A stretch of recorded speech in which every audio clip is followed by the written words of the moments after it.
Bom, boa noite. Estamos aqui para uma aula de filosofia do cursinho Dr. Sócrates brasileiro, cursinho que tem como finalidade, o exame do Enem. Então, os alunos que vão receber esse material, né, eles vão prestar o Enem esse ano, se tiver Enem. A gente não sabe ainda dos calendários, mas fica aí a aula para quem quiser escutar. A aula de hoje é sobre Aristóteles, mais especificamente a vida e a obra de Aristóteles e uma obra específica que é a Ética Nicômaco. Nós escolhemos esse tema, né, o tema da ética e da política, porque é um tema que é recorrente no Enem, nas questões de vestibulares. Então, a gente vamos seguir essa tendência aí do Enem de colocar ética nicômaco, então hoje a gente vai discutir. É um livro muito importante para Aristóteles, pois ele vai falar da ciência mestra, da ciência principal. Então, eu estou aqui comigo o Felipe Caleres, filósofo e especialista em Aristóteles. Então, a nossa vantagem é que temos hoje um especialista para nos contar. E eu vou fazer uma pergunta inicial, uma dupla pergunta, que é... Primeiro, boa noite, Felipe. Você está me ouvindo aí? Boa noite, alto e claro. Então, eu vou te fazer uma dupla pergunta. E aí você responde na ordem que você quiser. A primeira pergunta é um pouco mais técnica, mas ao mesmo tempo ela é importante para a gente ter um plano de fundo histórico da pessoa e do caráter de Aristóteles. Então a pergunta é: quem foi Aristóteles? E a segunda pergunta é uma pergunta meio que comum, assim, até meio característica das perguntas filosóficas, de acordo com o vulgo e com os próprios filósofos. Então, eu pergunto para você, Felipe, e indiretamente a Aristóteles, qual o sentido da vida? Será que o Aristóteles consegue nos responder? Bom, vamos lá. Você fez uma pergunta realmente um pouco mais fácil, outra muito mais difícil. Sorte que não sou eu que vou ter que responder qual o sentido da vida. É o Aristóteles que tem que responder isso. E a gente talvez o mais difícil seja entender o que ele disse sobre isso. Mas a gente vai entender isso a partir de a partir não, a gente vai entender um pedaço dessa resposta dele sobre o sentido da vida. Primeiro vamos para a primeira pergunta, que é mais fácil, né? Então, boa noite aí, todo mundo que está vendo essa aula, né? E a aula de terça-feira, que está ocorrendo hoje, quarta-feira, vai ser divulgada aí para os alunos do cursinho do Dr. Sócrates brasileiro.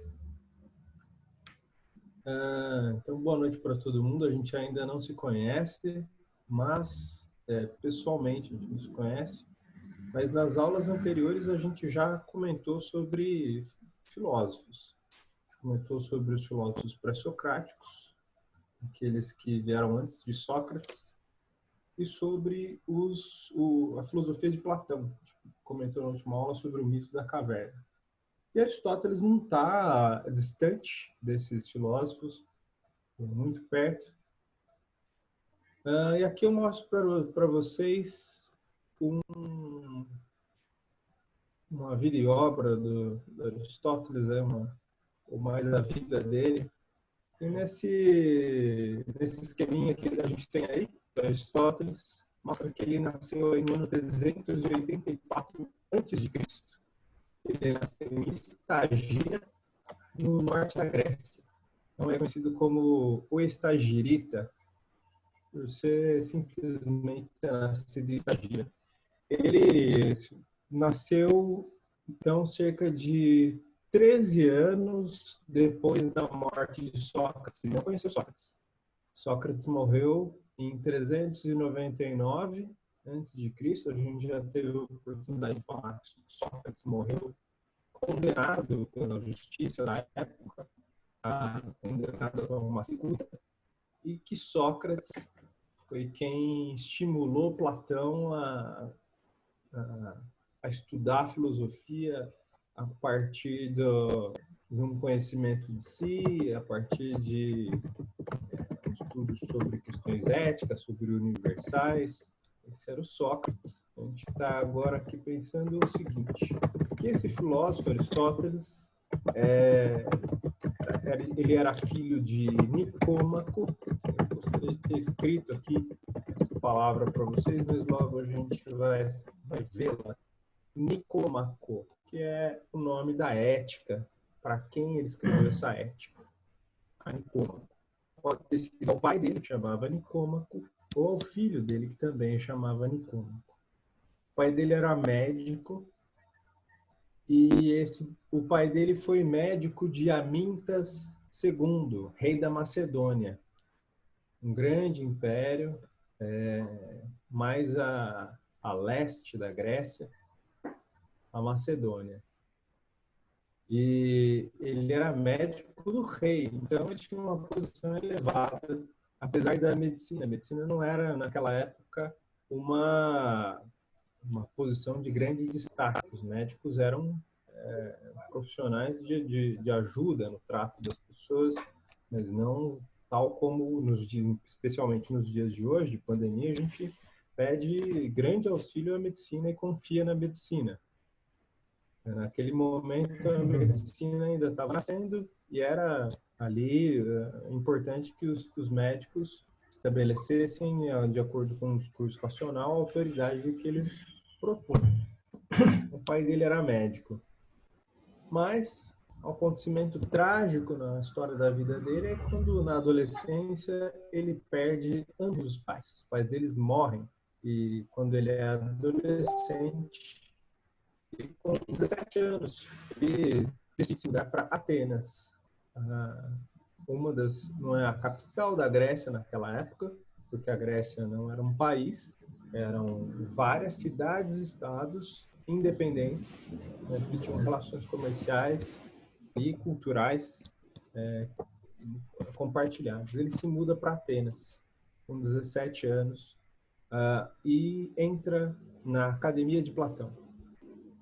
Ou seja, ele entra na escola liderada por Platão. Escola essa que tinha o nome de academia por conta do lugar onde se dava essa escola, junto aos jardins de Academos. Academos eu já pesquisei como sendo o nome de uma planta, ou também o nome de um herói grego, Academo. Então, a isso que se deve esse termo, academia. Mas era nesse lugar também que as pessoas, no ginásio, faziam esportes, né? Então, no lugar onde se estudava, também se faziam esportes, praticava ali as artes do corpo. Por isso que hoje em dia a gente chama academias de academia, vem do Platão. Mas é por isso também que a gente chama a universidade, o lugar do estudo, a escola, de academia, pelo conteúdo de ensino. Então ele passa ali 20 anos na Academia de Platão até a morte de seu mestre. Quando Platão morre, ele deixa a escola de Platão, deixa Atenas e faz viagens para Eólia e para a ilha de Lesbos.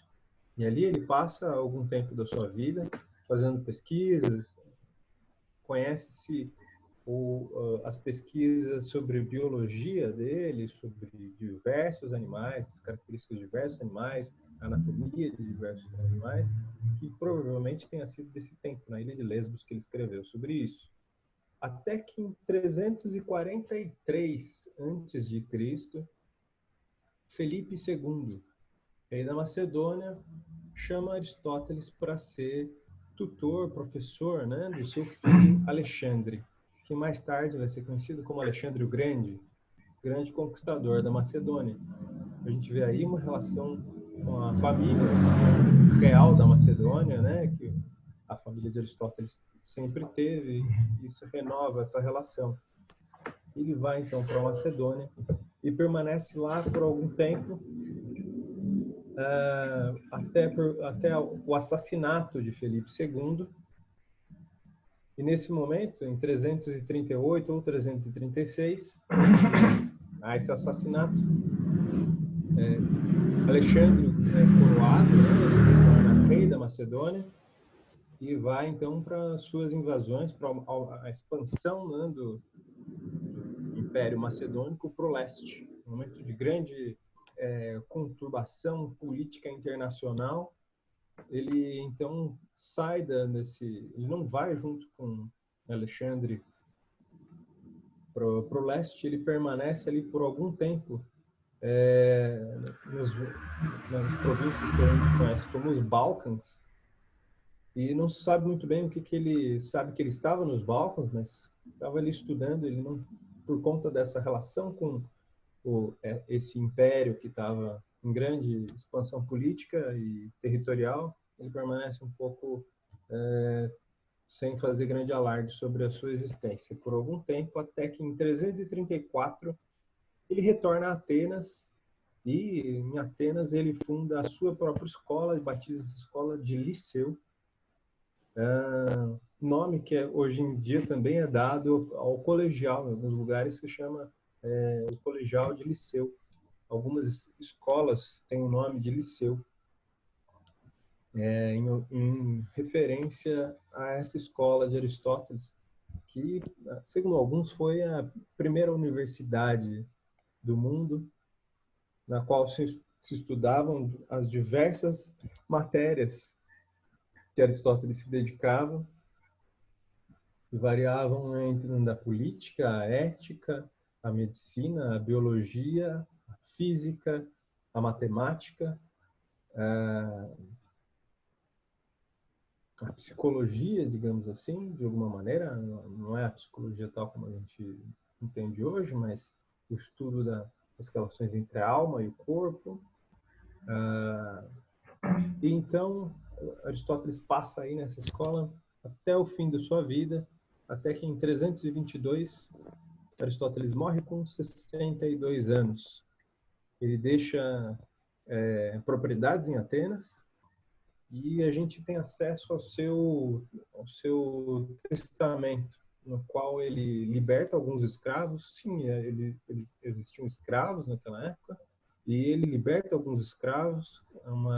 Ele dá orientações sobre para sua esposa como ela deveria proceder, para os seus filhos como eles deveriam proceder a respeito dos bens e das suas ações. Ele deixa então cerca de 350 obras escritas, e obras de dois tipos: algumas obras escritas para o público em geral e outras obras para os estudiosos do próprio Liceu. Dessas 350 obras, apenas 47 chegaram até nós. Em especial, vale falar sobre uma dessas obras, que é a Poética.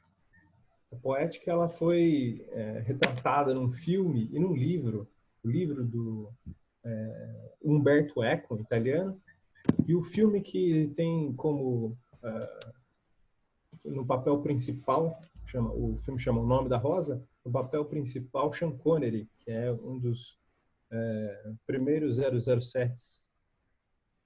E nesse filme se exalta um pedaço dessa história fantástica, que é a perda de uma parte da poética. A gente ainda tem uma parte da poética, mas a outra parte da poética que desapareceu, segundo essa história, é a parte dedicada à comédia.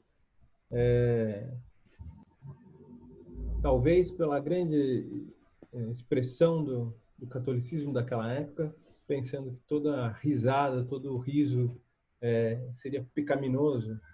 Então fica esse símbolo da perda da comédia. Por outro lado, a gente pode pensar que o conhecimento da comédia era tão fabuloso que mereceu ser tirado da história pelo tamanho de poder que ele teria. Mas então chegam para a gente outras obras, né? E uma dessas obras é a que nos compete hoje a estudar e a ter aí um primeiro olhar sobre essa obra, que é a Ética a Nicômaco. Como eu já disse, Nicômaco pode ser o pai ou o filho de Aristóteles. E a gente chega então a segunda questão que nosso amigo nos coloca, que é o sentido da vida, né? Nesse slide que eu coloquei para vocês aí, eu coloquei 3 conceitos, se vocês puderam ver, que a gente vai trabalhar hoje. O conceito de eudaimonia, que está em parênteses como felicidade. A gente vai discutir por quê que ele está entre parênteses, por que eu não uso simplesmente digo que o sentido da vida é a felicidade. E o outro conceito que vai me ajudar a justificar isso é o conceito de virtude ou excelência da atividade, das nossas atividades, que no grego é arete, o conceito de excelência. E depois a gente vai falar um pouco sobre o que é o animal político, que é uma expressão que aparece tanto na Ética, Nicômaco, quanto na Política, de Aristóteles.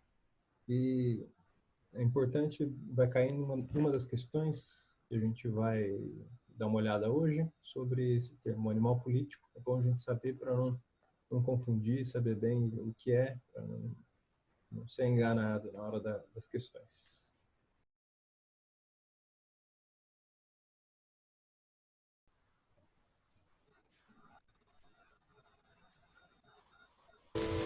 Tristeza não tem fim.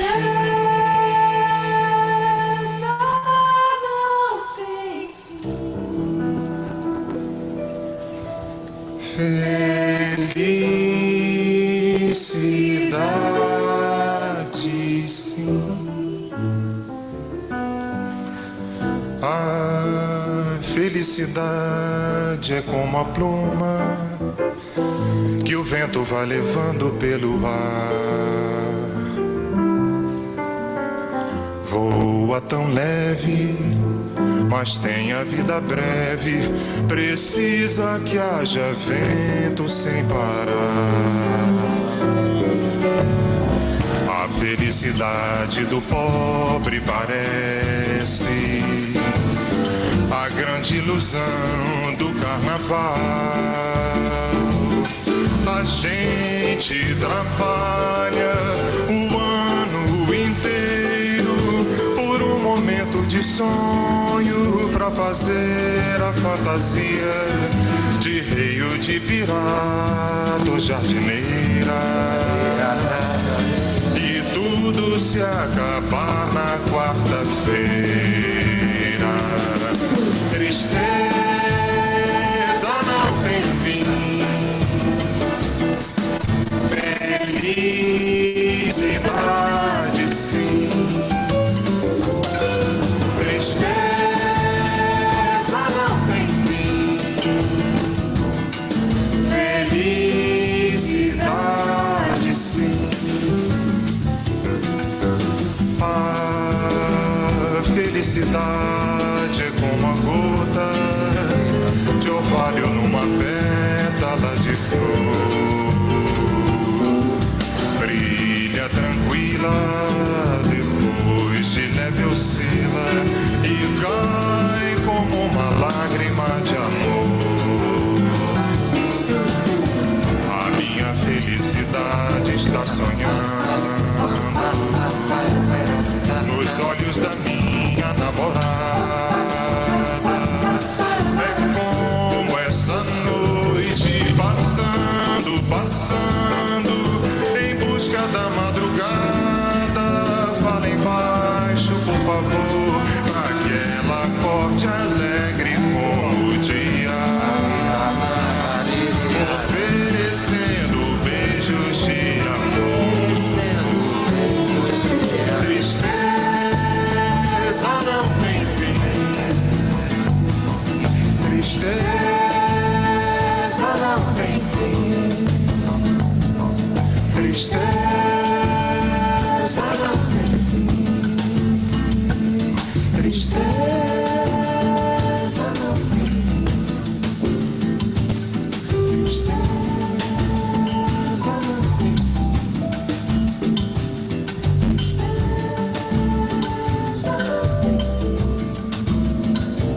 Tristeza não tem fim.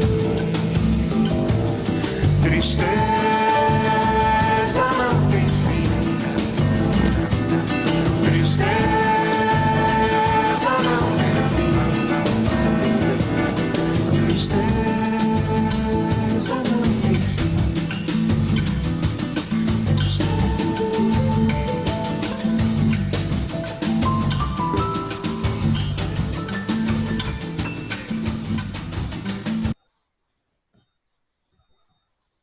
Essa realmente é uma versão muito boa. Eu gostei.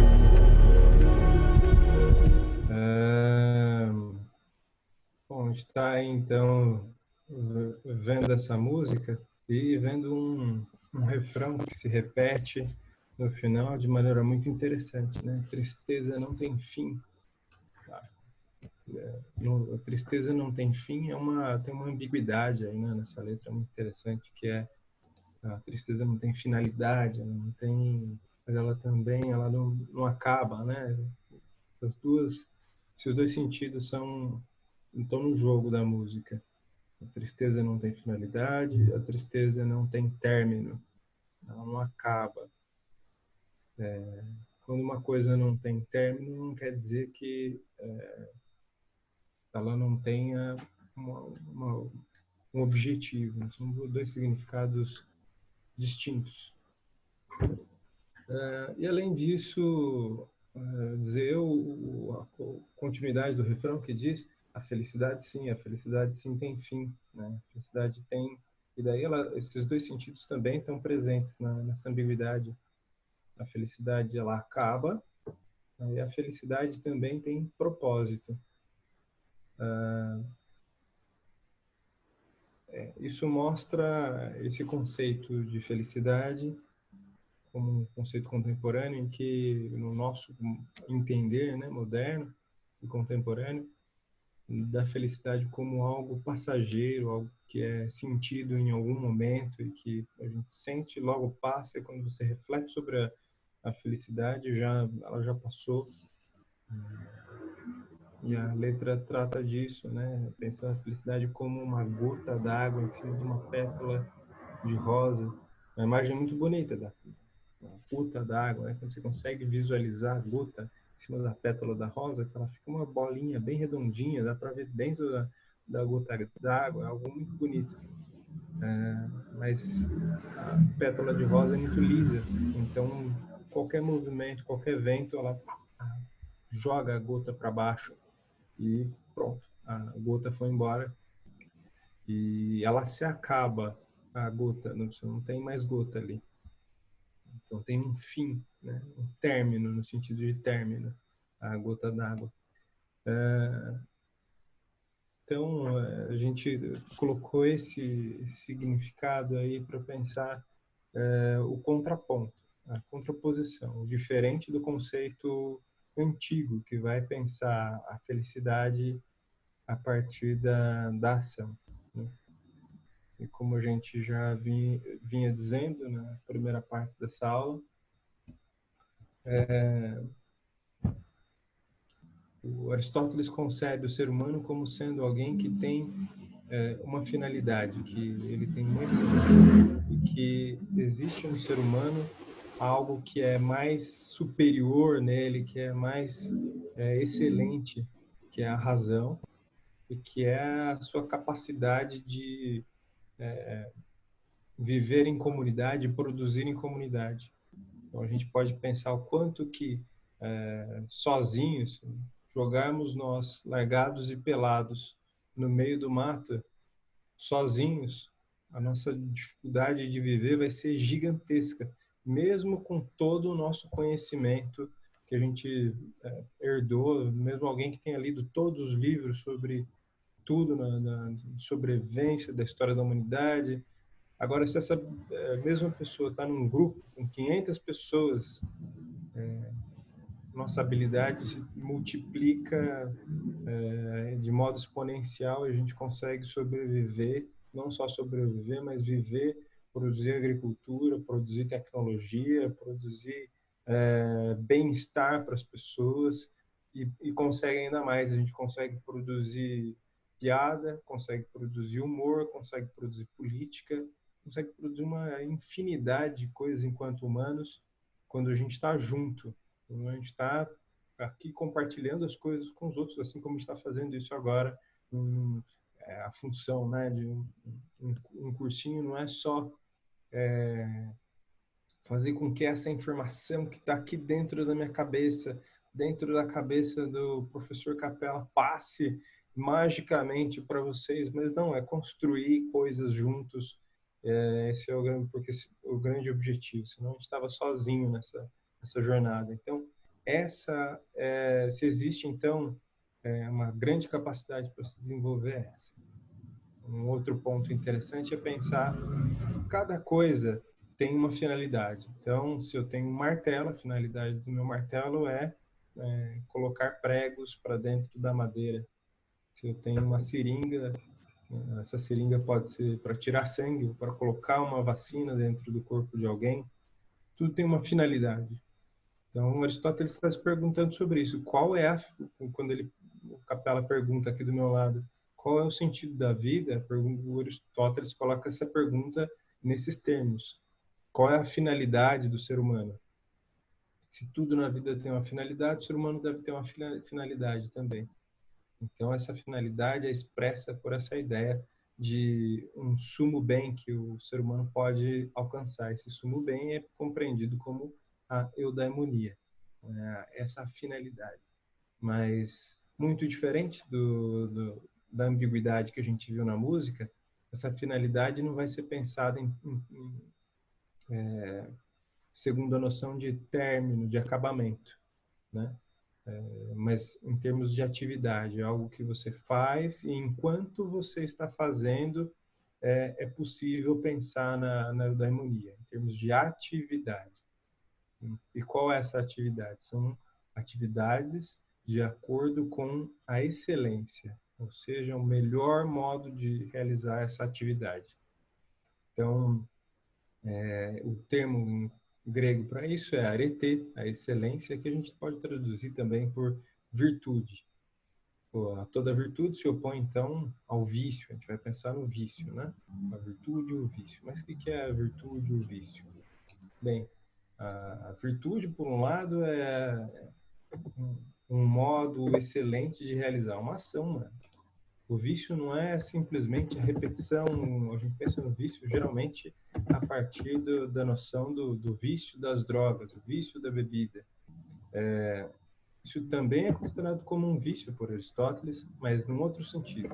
É um excesso.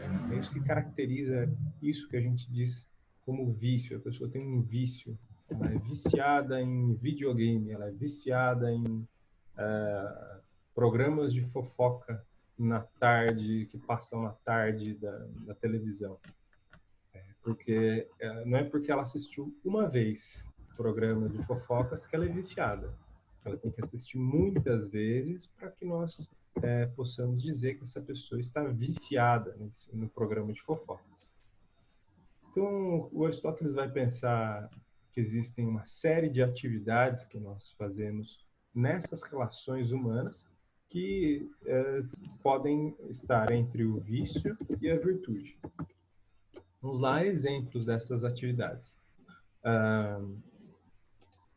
Você pode ser extremamente medroso em relação a tudo e muitas vezes tem ações que são medrosas. mas pode ser temerário, ou seja, toda vez que tem uma ação que exigiria algum tipo de cautela, você vai com tudo. Esses são dois extremos, né? Agir diante de uma situação que exige cautela, extremo medo, e ficar paralisado é uma coisa muito ruim. Pode pensar hoje que as pessoas geralmente falam, a pessoa teve uma crise de pânico. Eu já tive crises de pânico na minha vida, que eu fiquei paralisado, que eu não conseguia me mover para frente e não tinha armas dentro do meu corpo para conseguir mover o meu corpo e sair daquela situação. Senti completamente paralisado, em estado de terror. Esse é um extremo da paralisação, digamos assim. E tem o outro extremo, aquela pessoa que vê um leão na sua frente e está no meio do grupo, ao invés de estar junto com o grupo e reagir a esse leão com alguma cautela, não, sai correndo para cima do leão. Isso também é um extremo. O meio termo entre essas duas coisas, essas duas atividades, é que Aristóteles vai chamar de virtude, uma certa mediania nas ações. E estar sempre, recorrentemente, pronto, disposto a agir dessa forma mediana, né? Que não é nem o excesso, nem a falta daquela virtude, é o que Aristóteles vai chamar de virtude ou excelência. E vamos lá, não é apenas a coragem, né? A coragem é isso, é você agir corretamente diante de uma situação que pode ser, pode provocar a paralisação do medo em uns e o excesso da coragem, o excesso da coragem em outros. Coragem é o meio termo, que a pessoa tem a tranquilidade, digamos assim, e no momento em que o leão aparece, a coragem de acalmar o leão e ir dando passos para trás, espantar o leão, que ele é um animal irracional. Nós somos animais racionais.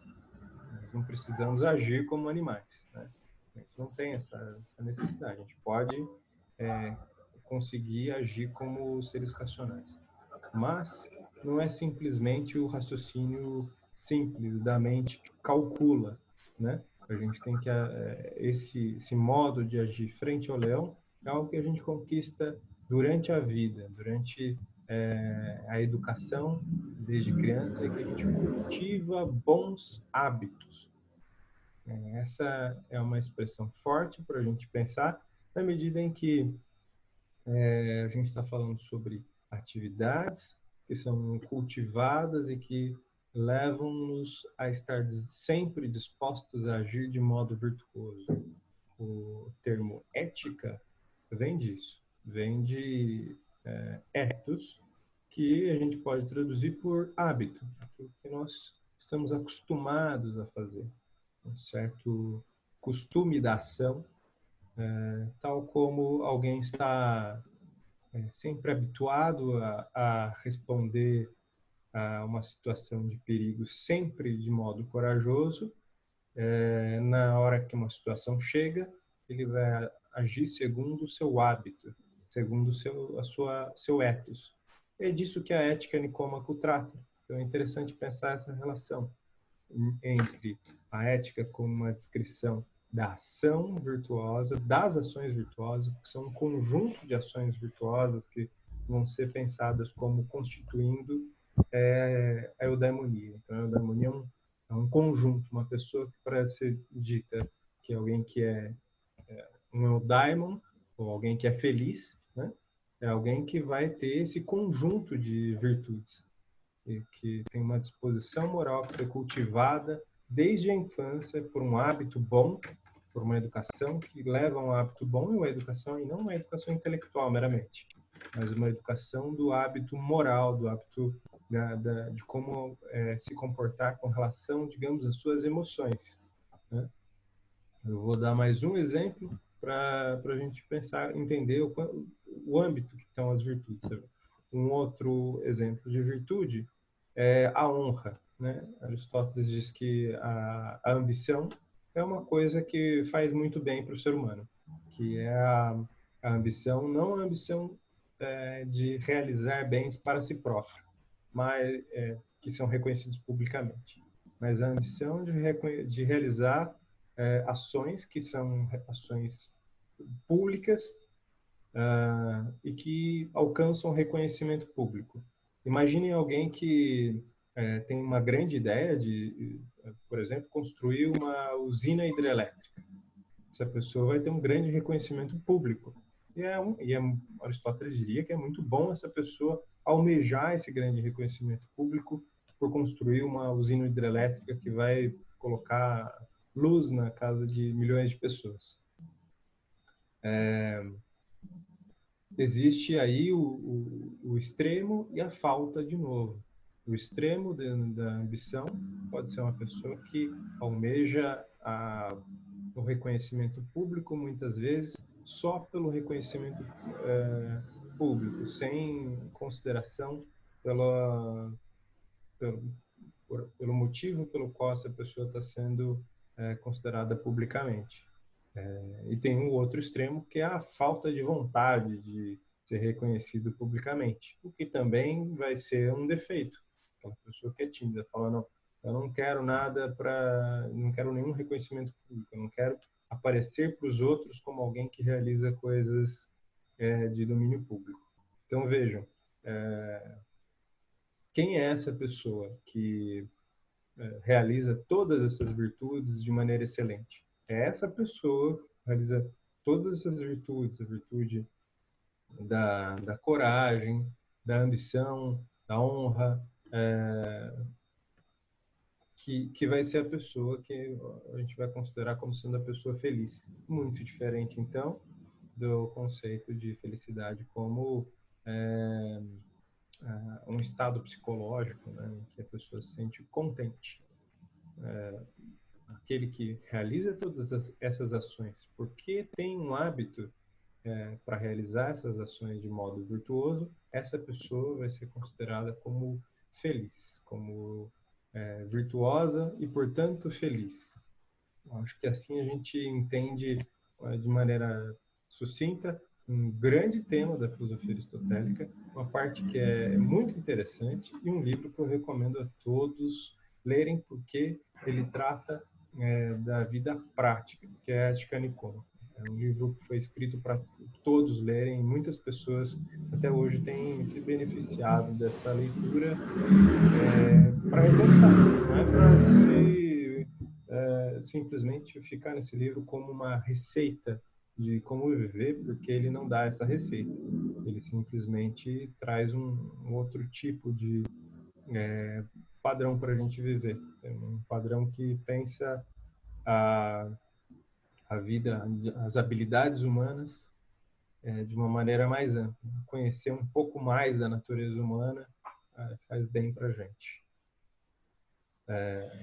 Eu acho que por aí a gente consegue responder um pouco, né, qual o sentido da vida. Bom, agora, obrigado pela sua resposta esclarecedora aí sobre esses princípios da filosofia aristotélica que nos ajudam a pensar esse âmbito da vida política, da vida da ação, da virtude e também dos vícios, né? Desses contrários aí. Parte de uma disposição humana, propriamente humana, e ela se externaliza e vai em direção ao outro. Só uma coisa, assim, que é uma dúvida minha também. Eu estava dando uma lida na ética, e aí eu queria que você falasse um pouco do conceito de frônesis. E aí parece que o Aristóteles, ele coloca essa frônesis como uma espécie de sabedoria prática. E ele diz que o cidadão, o agente político, ele deve pensar nessas questões de ética, da ação prática, da ação política, e que é uma coisa, é uma sabedoria, né? Uma ciência. Ele coloca nesses termos. E é uma das ciências mais importantes, porque é ela que vai gerir a vida humana. E aí ele fala, ó, mas não é qualquer um que pode pensar nessas coisas. O cientista político, digamos assim, nos termos aristotélicos, e aquele que tem o poder de deliberação, o cidadão e agente político, ele não pode se preocupar com uma vida técnica, vida econômica. Então, ele vai separar, assim, o político ele tem que pensar na vida econômica, mas ele não pode praticar a vida econômica. O que parece que o Aristóteles quer dizer é que não adianta você passar o dia inteiro na roça fazendo agricultura e depois vir querer deliberar sobre a cidade. Se você vai deliberar sobre a cidade, você deve ter uma vida dedicada a pensar as questões de deliberação. Então, me parece que essa sabedoria prática, essa ciência política, ela é complicada, ela precisa ser pensada, digamos assim, profissionalmente.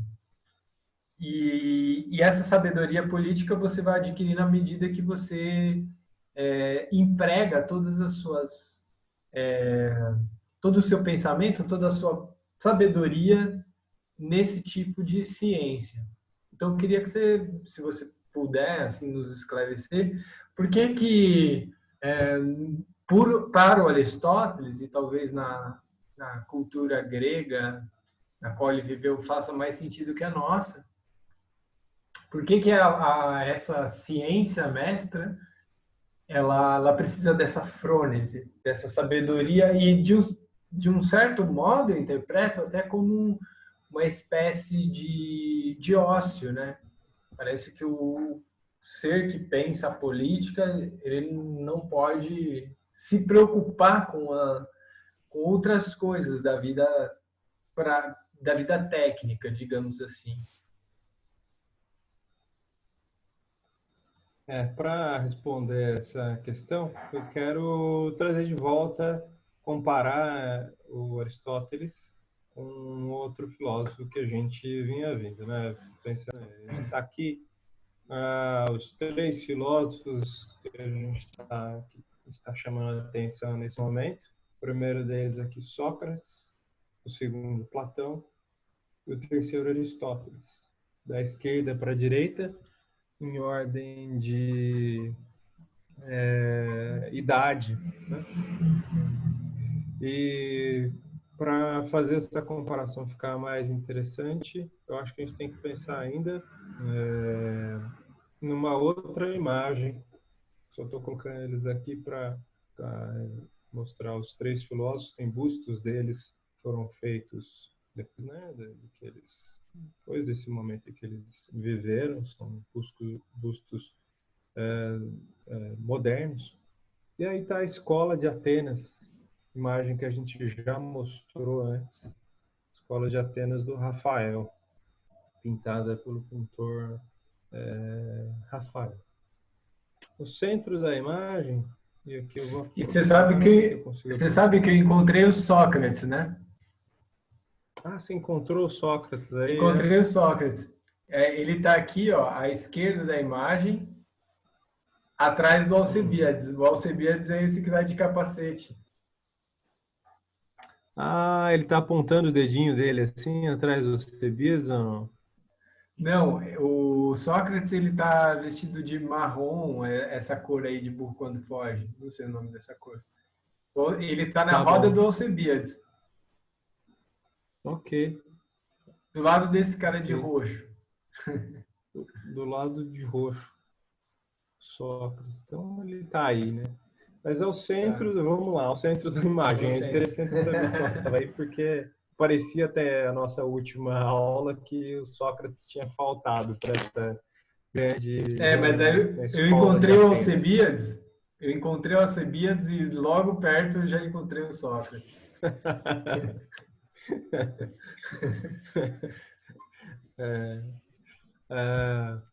Bom, aí no centro da imagem tem um cara apontando para cima e o outro com a mão assim, estão vendo aí? Um tá de azul, com a mão para baixo, azul que nem eu aqui, e o outro tá com a mão para cima, o barbudo careca, né? Esse com a toga rosa e cinza, ou roxa, né? É Platão. O outro com a toga marrom e azul, segurando um livro, é Aristóteles. Essas duas,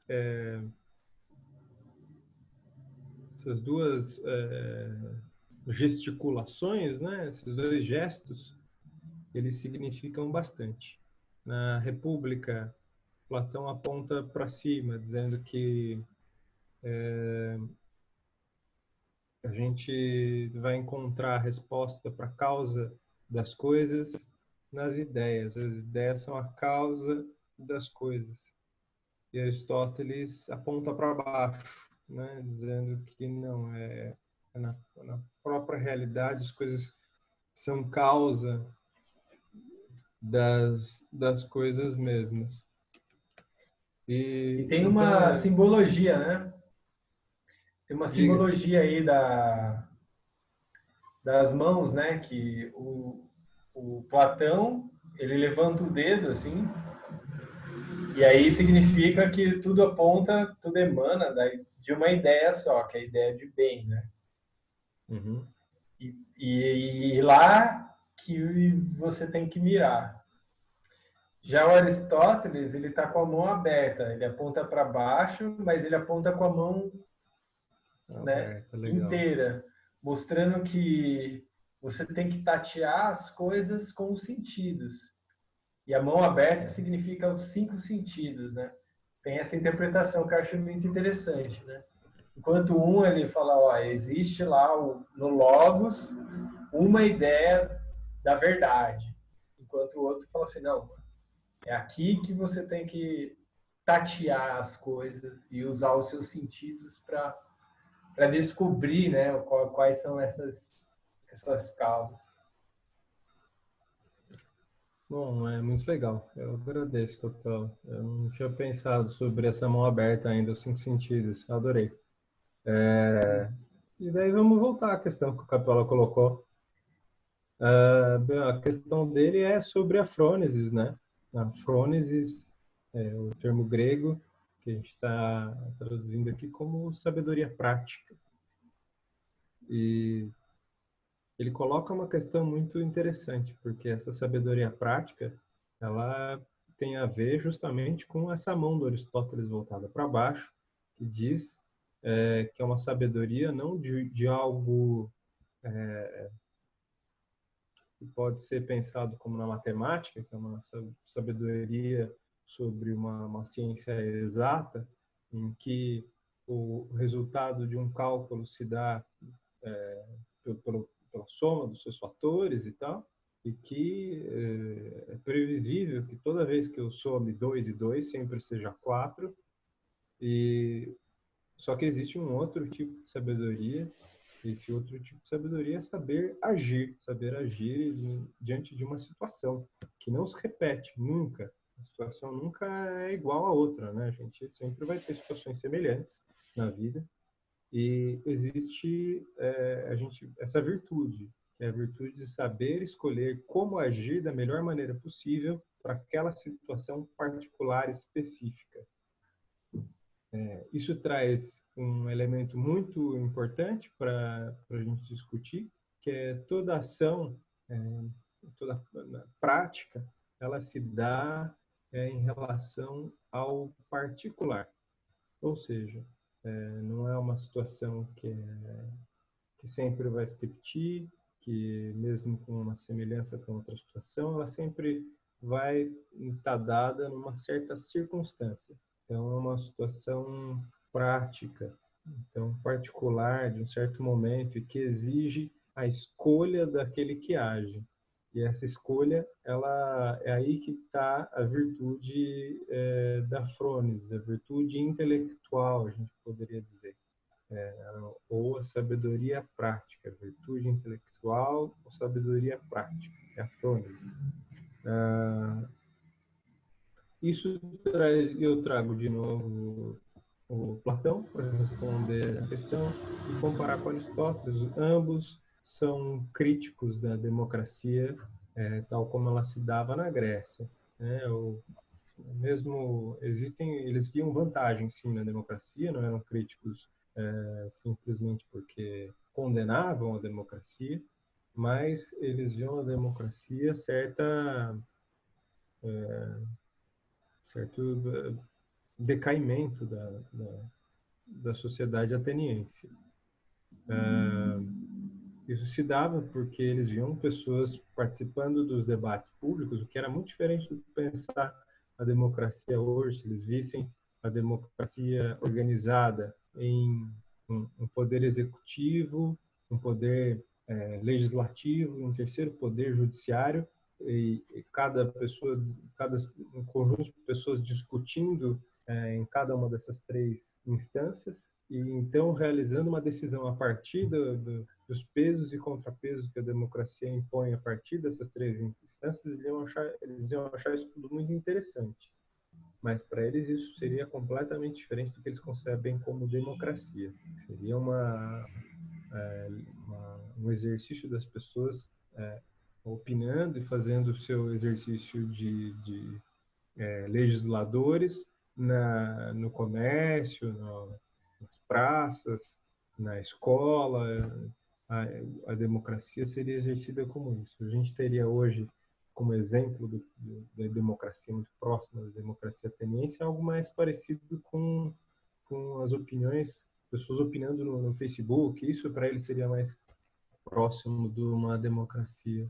Ou ainda as pessoas discutindo sobre temas das revistas de fofoca.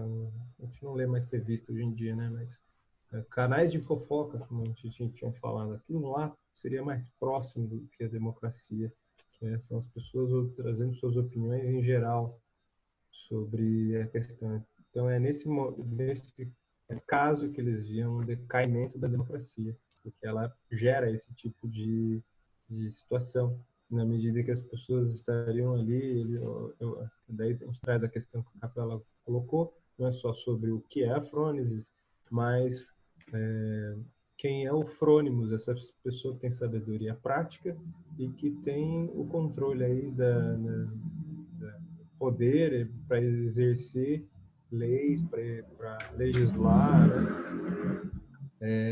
Não pode ser essa pessoa que está ligada a frugalidades, a futilidades, a fofoca que se uma pessoa disse ou não disse aquilo, foi ou não foi em tal festa.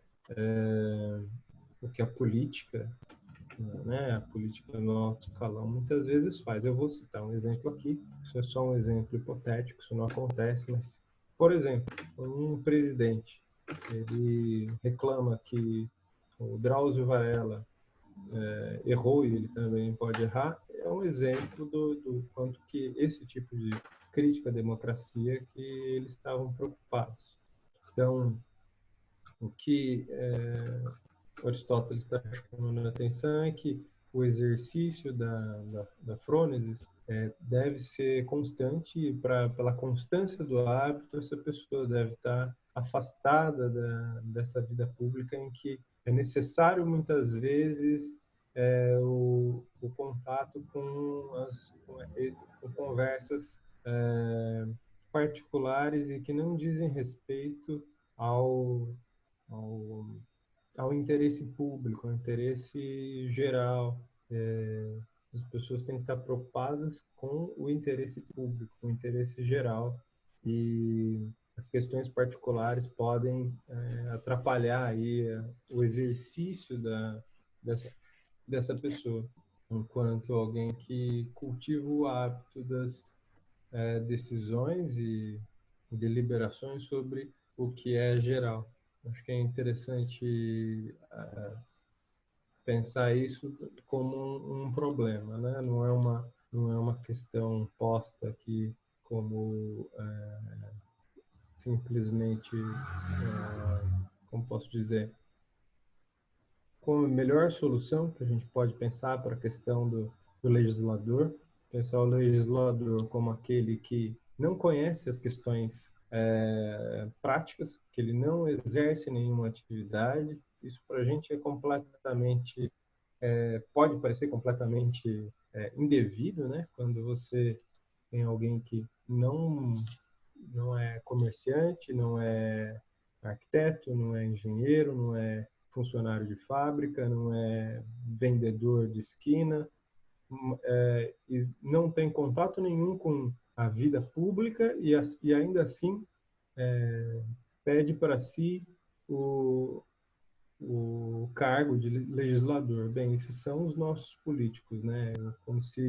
É quase como se Aristóteles estivesse dizendo que a gente está certo em pagar uma larga quantia para os nossos políticos, para eles trabalharem sem eles terem uma vida comum como as nossas, né? Bem, em parte ele diria sim, é isso mesmo. As pessoas públicas preocupadas com o interesse público não devem estar envolvidas em negócios particulares. No entanto, o que ele não está pensando nesse momento é o, o político como sendo alguém que é alguém comum, porque o que a gente tem como princípio da nossa democracia é que as pessoas que ocupam esses cargos, eles necessariamente têm que ser pessoas comuns, escolhidas por nós, pelo povo. Para Aristóteles, o político ele não é escolhido, ele simplesmente é o frônimos, é aquele que tem sabedoria prática e só por isso ele já tem as condições, quem tem as condições de legislar é aquele que conhece sobre a legislação e sobre a vida prática que deve legislar.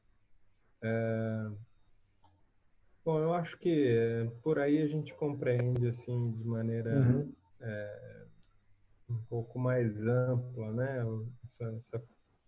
Essa figura do legislador, segundo Aristóteles. Então, é alguém que já é reconhecido como um bom legislador. O exemplo de legislador ou de homem frônimos para Aristóteles é Péricles, que é aquele que criou as leis atenienses da época. Péricles, que é inclusive muito admirado pelo primeiro-ministro da Inglaterra, o Boris Johnson. Ele sempre gosta de citar Péricles nos seus discursos. Uma curiosidade é que o Péricles morreu logo depois de uma pandemia que teve na cidade de Atenas, em 430 a.C. É provável que ele tenha morrido por conta dessa pandemia. A febre tifoide, se eu não me engano, uma bactéria. Ele não fez quarentena, né? Não fez quarentena. Eles mal sabiam, né, o que era que estava provocando aquela pandemia. Não sabiam da existência de seres minúsculos que causam pandemias, ou pelo menos assim nós sabemos deles. Bom, eu sugeriria agora para a gente mudar de tela e resolver um exercíciozinho do Enem. Legal. E vocês vão ver aí esses conceitos que a gente está tratando aí na própria pergunta do Enem. Precisa falar bastante sobre Aristóteles para tentar deixar claro, montar esses conceitos para não se enganar na hora, entendendo que está indo para a filosofia antiga, os conceitos são diferentes. Tem que fazer uma viagem no tempo, para 2.400 anos atrás.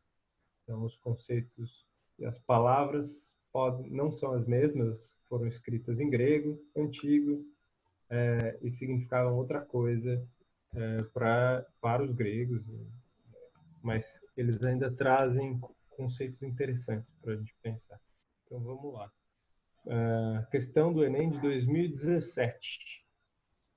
Vou ler para vocês, dar um tempinho para pensar depois na resposta e a gente analisa. Eu leio. Se, pois, para as coisas que fazemos existe um fim que desejamos por ele mesmo, e tudo mais é desejado no interesse desse fim, evidentemente tal fim será o bem, ou antes, o sumo bem. Mas não terá o conhecimento, porventura, grande influência sobre essa vida? Se assim é, esforcemo-nos por determinar, ainda que em linhas gerais, apenas o que seja ele e de qual das ciências ou faculdades constitui o objeto. Ninguém duvidará de que o seu estudo pertença à arte mais prestigiosa e que mais verdadeiramente se pode chamar a arte mestra. Ora, a política mostra ser dessa natureza, pois é ela que determina quais as ciências que devem ser estudadas no Estado, quais são as que cada cidadão deve aprender e até que ponto. E vemos que até as faculdades tidas em maior apreço, como a estratégia, a economia e a retórica, estão sujeitas a ela. Ora, como a política utiliza as demais ciências e, por outro lado, legisla sobre o que devemos e o que não devemos fazer, a finalidade dessa ciência deve abranger as das outras, de modo que essa finalidade será o bem humano. Esse texto é de Aristóteles, é da Ética Nicômaco. Isso quer dizer que está na coleção Os Pensadores, começam vários filósofos nessa coleção, publicado em São Paulo pela editora Nova Cultural em 1991. Ou seja, uma tradução, né, de 2.400 atrás, do grego.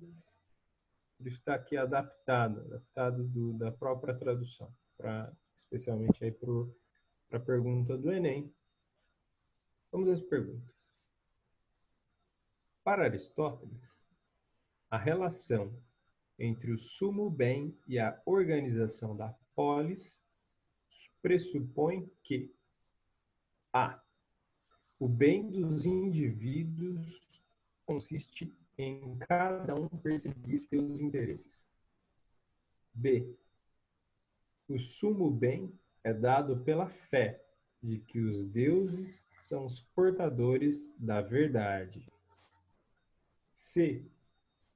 A política é a ciência que precede todas as demais organizações. Desculpa, vou ler de novo. C. A política é a ciência que precede todas as demais na organização da cidade. D.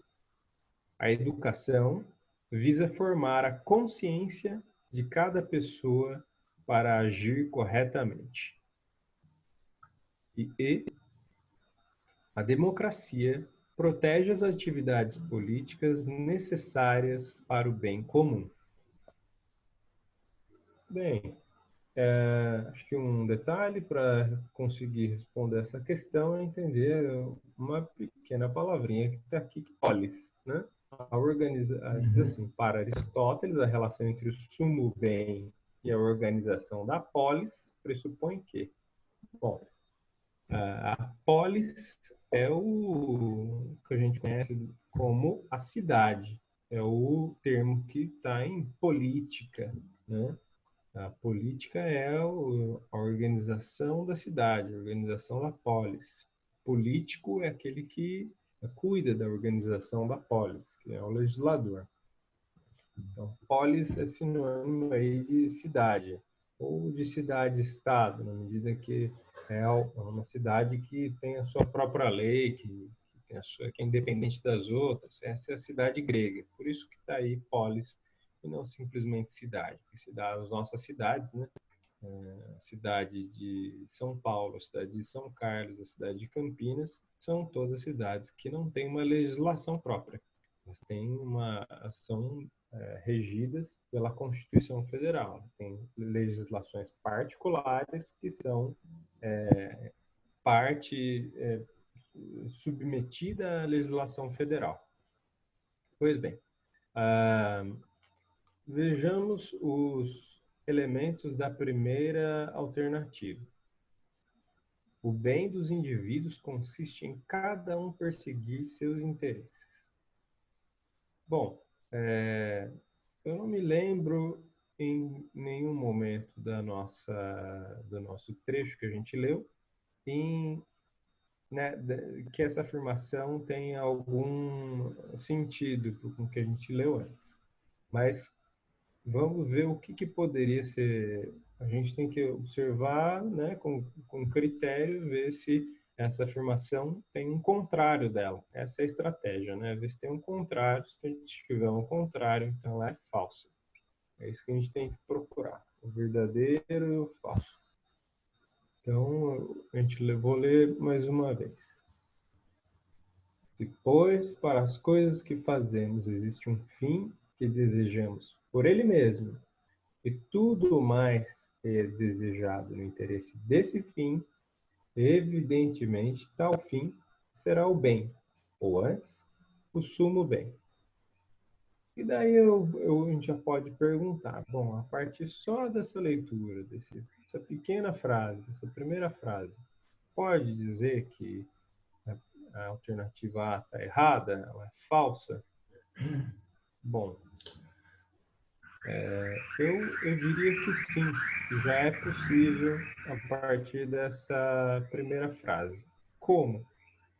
Bom, se o que a gente está entendendo como o fim é aquilo que a gente deseja por ele mesmo, e não o que a gente deseja em função de uma outra coisa, o bem do indivíduo, que está na alternativa A, que persegue seus interesses, né? Cada um perseguindo seus interesses, é contrário à ideia de um fim que é desejado em si mesmo, que é um fim que está dizendo aqui como o sumo bem. Porque se o meu interesse particular for, por exemplo, assassinar alguém, roubar alguém, esse é o meu interesse, eu persegui, cada um perseguiu o seu interesse, então a gente não vai conseguir alcançar o que é um sumo bem, ou seja, um bem que é para todos, né? Então, por aqui, eu já diria que ela é falsa. A gente poderia continuar e verificar que em outro momento ela também é falsa. Daí eu deixo para vocês a tarefa de encontrar onde mais essa afirmação é contrária ao que o texto disse. É um texto grande, um excerto, né, grande que apareceu nessa questão do Enem de 2017. Então, vamos considerar essa como falsa. Bem, vamos para a segunda alternativa. A alternativa B diz que o sumo bem é dado pela fé de que os deuses são os portadores da verdade. Bem, a princípio nós poderíamos também dizer, não, é muito estranho isso. Em nenhum momento no texto há menção à fé como algo que a fé e aos deuses como portadores da verdade. Então vamos olhar de novo e tentar encontrar no texto que realmente confirma que essa nossa suspeita de que seja falsa essa alternativa, ou seja, vejam bem, eu estou repetindo a mesma estratégia. A estratégia estou assumindo que pela minha impressão, que essa alternativa é falsa, e vou encontrar no texto uma razão para eu confirmar que essa alternativa é de fato falsa. Eu vou pedir para vocês irem, então, à parte em que Aristóteles fala sobre as ciências.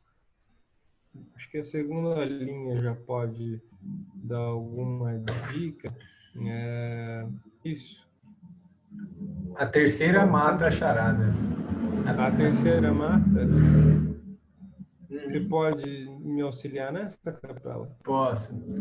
Ali na verdade, assim, é que agora que apareceu, na verdade, na quarta linha, começa assim: ninguém duvidará de que o seu estudo pertença à arte mais prestigiosa e que mais verdadeiramente se pode chamar a arte mestra. Ora, a política mostra ser dessa natureza, pois ela é a que determina quais as ciências que devem ser estudadas no Estado. E por aí vai. Então não é a fé, é o estudo dessa arte mestra que vai mostrar o que é esse sumo bem. Muito bem, concordo, é isso mesmo. Aqui mostra claramente, né? Então não é pela fé que a gente adquire essa sabedoria que os deuses seriam portadores, mas é a política, o estudo dessa arte mestra, uma arte então que é humana, não é algo que pertence aos deuses ou pelo menos unicamente aos deuses. Vamos para a alternativa C. Então, a gente está tentando. Vamos voltar aqui. Para Aristóteles, a relação entre o sumo bem e a organização da polis pressupõe que são duas coisas, né? Sumo bem e organização da polis. O que essas duas coisas pressupõem? Alternativa C diz: a política é a ciência que precede todas as demais na organização da cidade. Bem, agora fica complicado a gente assumir, depois de ter lido a segunda questão, o Capela ter nos alertado para a quarta frase, para o quarto período, quarta linha ali, em que Aristóteles diz que a arte mestra é a política e é ela que determina o sumo bem. Bem, se existe essa relação entre sumo bem e organização da polis, isso deve se dar através da política. É isso que o que nós acabamos de ler no excerto diz. E a alternativa C diz, eu repito, a política é a ciência que precede todas as demais na organização da cidade. Bem, parece que essa é a nossa alternativa campeã. Vamos prosseguir. Então, Essa é a relação. essa é a relação, né? Organização da cidade e sumo bem. Bom, sumo bem, acho que é um detalhe para entender, o sumo bem é um certo conhecimento, né? E ciência, ciência é o termo aqui que dá a mesma ideia de conhecimento. Mas vamos lá. Nós estamos assumindo, então, que a C seja a verdadeira. Vamos ver se a D e a E também não são verdadeiras, também não parecem verdadeiras. Então a gente tem um dilema, né? A alternativa D diz: a educação visa formar a consciência de cada pessoa para agir corretamente. A alternativa D, eu diria para vocês assim, de novo, né? Olha, parece verdadeiro isso. A frase em si mesma parece verdadeira. A educação é uma relação, né, com a consciência de cada pessoa para agir corretamente. Mas, em um momento do texto, Aristóteles fala sobre consciência ou educação, né? Não é nesse momento aqui que a educação está relacionada. E não parece que a educação esteja na relação entre sumo bem e organização da polis, né? Porque organização da polis parece ser uma coisa mais da política mesmo. Bem, eu diria que a resposta D também é falsa, né? Por causa disso. Eu não encontro no texto nenhuma correspondência. Parece falso. Nesse caso, me parece um pouco mais difícil encontrar aquilo que declara o contrário do que a alternativa D fala, né? Mas eu excluiria ela simplesmente porque ela não corresponde em nenhum modo ao que o texto diz, e por isso eu considero ela falsa. Vamos então à alternativa E. A alternativa E diz: a democracia protege as atividades políticas necessárias para o bem comum. Bem, nós que estamos no século XXI podemos acreditar que essa alternativa que coloca a democracia como protetora das atividades políticas é verdadeira. Eu diria para vocês hoje em dia que, olha, a gente tem que realmente defender a democracia. Eu sou um democrata e por isso acredito que é a democracia que defende, que protege a atividade política. No entanto, não é no texto a democracia que é dita como protetora do bem comum. Eu acho que a gente volta para a mesma passagem em que Aristóteles diz: ora, a política mostra ser dessa natureza, a arte mestra, pois ela é que determina quais as ciências que devem ser estudadas no Estado, quais são as que cada cidadão deve aprender e até que ponto. E vemos que até as faculdades tidas em maior apreço, como a estratégia, a economia e a retórica, estão sujeitas a ela. Ora, como a política utiliza as demais ciências e, por outro lado, legisla sobre o que devemos e o que não devemos fazer, a finalidade dessa ciência deve abranger as das outras, de modo que essa finalidade será o bem humano. Então, não é a democracia que protege as atividades políticas, mas ela não aparece aqui, né? Mas é a própria política que está protegendo aí o bem humano, o bem comum. Então, a alternativa E é falsa. A gente fica, então, com a alternativa C como verdadeira.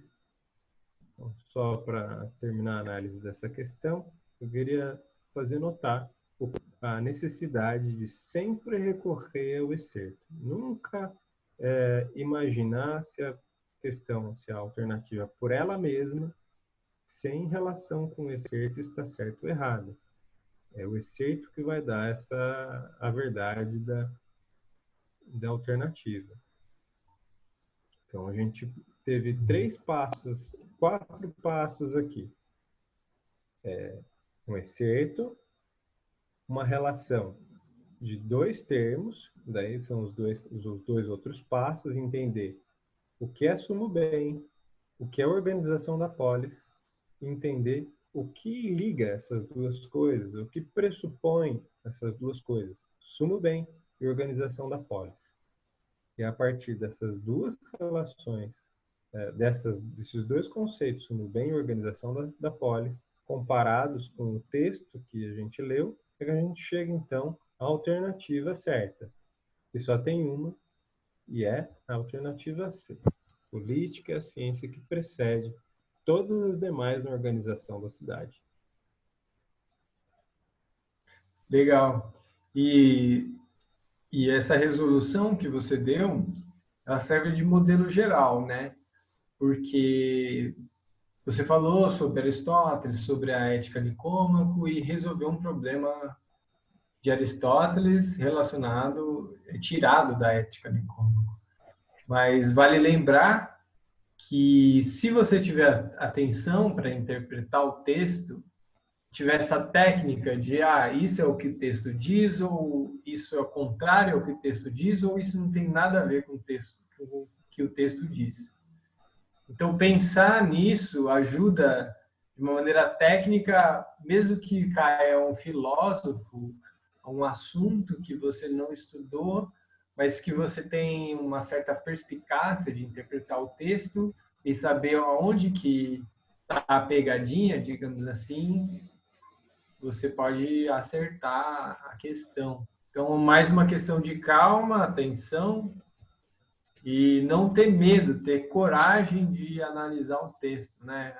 Foi o que o Aristóteles nos ensinou hoje, não é, Felipe?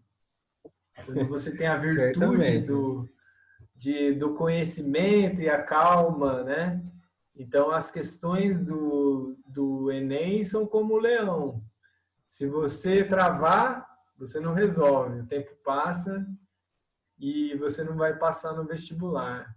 Mas também, se você for desesperado e se julgar sabedor de tudo e conhece todo Aristóteles, você pode cair numa pegadinha. Então, a virtude é a calma, olha, pensa, analisa e vai com confiança. Bom, eu acho Então, que podemos acabar, né, a aula, né? sim, sim. Eu acho que a gente Ou deixa você como quer falar mais tarefa. alguma coisa? Não, só queria deixar como tarefa da aula é, analisar as outras questões que a gente vai deixar desse mesmo site que está aqui, InfoEscola, e ao final dessa página tem obter respostas aqui. Então você vai escolhendo as respostas aqui das questões, no final clica em obter respostas e o exercício está feito.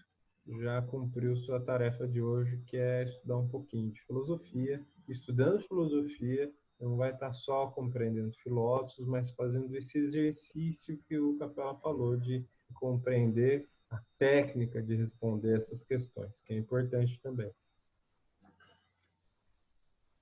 Uhum. Legal. Então a gente fica por Obrigado. aqui, né? Uhum. Obrigado, Felipe, pela essa exposição esclarecedora sobre Aristóteles, muito interessante. E até a próxima, né? Vamos Até a ver próxima. o que temos aí. Vamos falar um pouco de Idade Média, talvez, né? Rapidamente, a gente reúne alguns autores. Acho que no Enem não é muito popular na Idade Média, então a gente pode fazer um apanhadão, como a gente fez com os pré-socráticos, certo? Perfeito. Tá bom, então. Até a próxima. Até a próxima. Valeu. Bons estudos. Valeu.